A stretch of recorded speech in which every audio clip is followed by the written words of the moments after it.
Okwajo, Okumba kod Orengo. Elizabeth Ajode, Ramogi TV.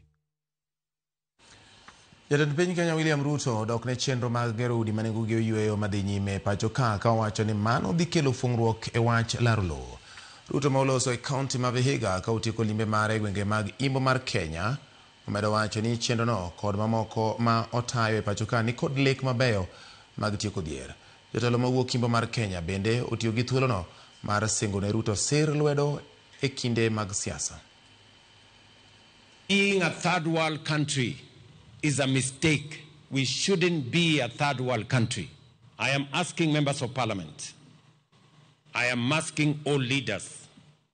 We will be presenting proposals to parliament in the next few weeks on how to move Kenya from a third world country to a first world country. 4 trillion shillings is possibly the money we need to be able to move our nation from importing food to exporting products. And to raise that money, we do not have to increase taxes.